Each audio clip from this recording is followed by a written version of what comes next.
record, it will be in okay, go on. Tell me, what's So the his name? year, yes, Prince, Prince. Oh, Prince. Okay, I think I may Yes, have his data. No, I don't. I have. Go and on. just the data. So this is American. It means the 7th of June, Yeah. 1958, Okay. and the time is 6:17 p.m. Okay. Minneapolis. Okay. One sec. Minneapolis, which is Minnesota. Uh, Yes. Mhm. yes, that is. Yeah. Okay. MN. Okay. One sec. Um, MN. Yeah. Okay. It's the wrong spelling, is it? There's two N's in Minneapolis. Yes, Ah, double yeah, yeah. N Thank should be you, thank there. you, Yeah. thank you. Got it, got it, got it. Okay, and male. Okay, Yeah, yes. See, that is that's it. another curse we see Mm. on. One sec. Let me put up the other all the South Indian ones too. Okay, here we go. So as you can see, Oksana, Mhm. the lagna itself has it's the Libra lagna. The lagna itself has got Rahu. Now that is a big problem. Any malefics in lagna, any, remember I told you 1 2 3, any malefics there will start to constitute a little bit of a curse. Already there is Rahu in lagna and then Shani in the second house. Yeah, So at his early age, there were a lot of issues with his parents. So at night, they used to sing in pubs, bars, and so on. And in the daytime, they used to preach, to insult him, and so on. yeah, so that is a problem. That is a huge problem. And plus you see his ascendant, his lagna, if you see guys, his lagna has got Rahu, which is a very strong affliction of Vayu, the air element. Plus if you see, Mars is also afflicting it. Mars is also afflicting his lagna. And so that's like one Agni and one Vayu gone. That's a big problem, that lagna itself is got huge issues going on.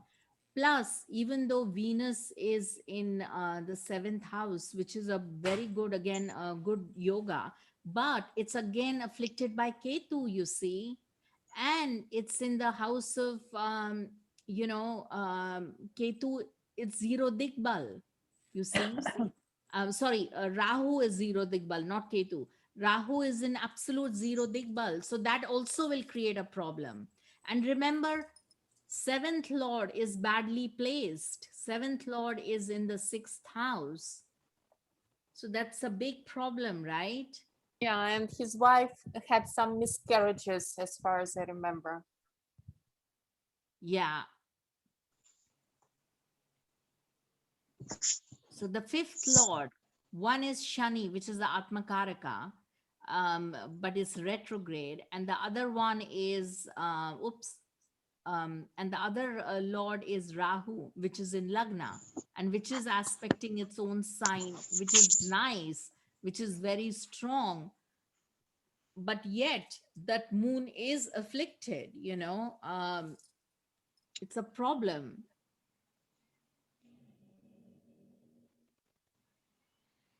But Um, the main thing is that Venus affliction with Ketu is a big problem, and Rahu Digbal, zero Digbal, and Saturn and Rahu, two malefics there. Plus, see the sandwiching going on of the Surya and Mars in Papkartari of the seventh house. So you see, even if the Karaka is well placed, but the dispositor has gone in the sixth house, you see, the seventh lord is in the sixth, which is the worst thing ever.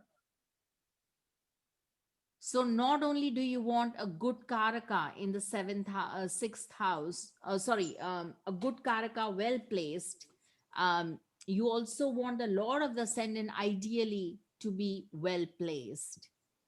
And the Karaka itself has got afflicted by Ketu. That's a big problem. See, even if, let's say, he had no seventh lord was in the sixth house, okay, it's, we can still work with that, okay, provided Venus was like in a, if it was in Gemini, it would have been better with no afflictions from Rahu or Ketu or something like that. Well, Gemini will give Rahu affliction, but let's say if it was like, in I can't even say here, but maybe in I don't know, anywhere else placed, even the third house would have been fine. It would have been okay. But as long as it has no affliction of Ketu, it's a big problem having the Karaka afflicted by Ketu, you see. Yeah. You see, and then it's a Rashi Drishti of Shani and all, yati yata, all it goes on. It's a big problem. Did his wife, I don't know much about him though, but he's brilliant, obviously, absolutely. Yes, but he was quite miserable in terms of his personal life. Again, I don't think that his relationships could last long. I don't remember the details now, but for sure some miscarriages were there. His wife had some miscarriages, and at the end of his life he didn't feel happy because he considered himself, of course he was unique, and still he considered his friends not to be real friends. He thought that they wanted only money from him, and he wanted to get isolated in a way. Just, Yeah. can we say, do we have any indications for that isolation at the end of his life?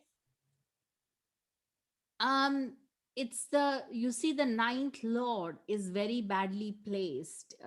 It's, it's in the eighth house. You don't want the ninth lord very badly placed. It's in the ninth house. It has a drishti of Shani, which is really bad. Then it has a kind of Rahu Rashi drishti. It's not very nice. In the eighth house, you don't want ninth lord in the Dushtana houses, ideally, because the ninth is often also indicates, what's to come in the later half of your life. And so if Oh, I that is see. badly placed, you're going to run into trouble.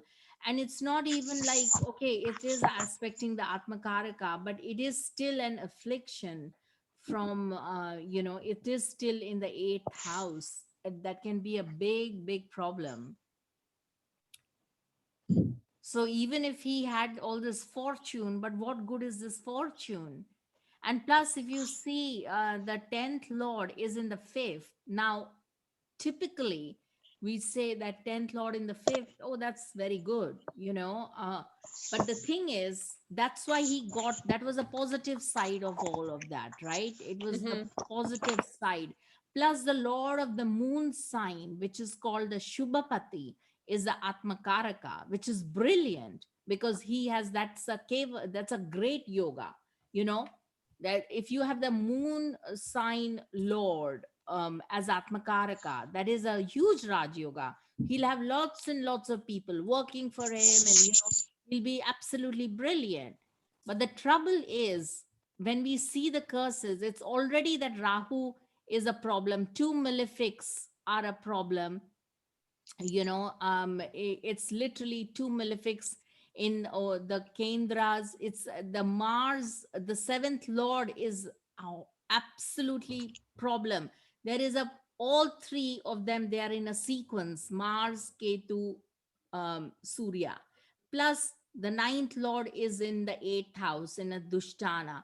Plus the 10th lord is, there's another dictum in the curse where the you know to complete the curse, the 10th lord, if it is in the fifth house, then it is a problem. So you see, there are many such issues. Now, I admit that it, nothing will be clean. We do carry some kind of affliction or the other, and that is also part of a karma. But that is also, but that is what constitutes, that's where his pain will be. His, all these houses will be where his pain is. And his friends, you talk about friends, You know, his kutum. I mean, look at this. Saturn, Sun is opposite Saturn, and Sun rules his, his groups and networks will come from the second house and the 11th house. So the second house lord is Mars, which is gone here, you see, in the sixth house. So they will want money, money, money, money. Give me money, show me money, or they'll turn out to be his enemies. And then the 11th lord is in the 8th house. So you see, that's all the friends and all are kind of they have agendas going on. Okay, thank you. But it's a very powerful chart though.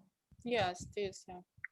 But the Venus affliction is a big problem. The Lagna Lord, remember Lagna Lord, the 5th Lord, if you have any of these afflicted, then it starts to get into a bit of a problem there. And the 5th Lord is afflicted by Mars, Graha Drishti. So, yeah.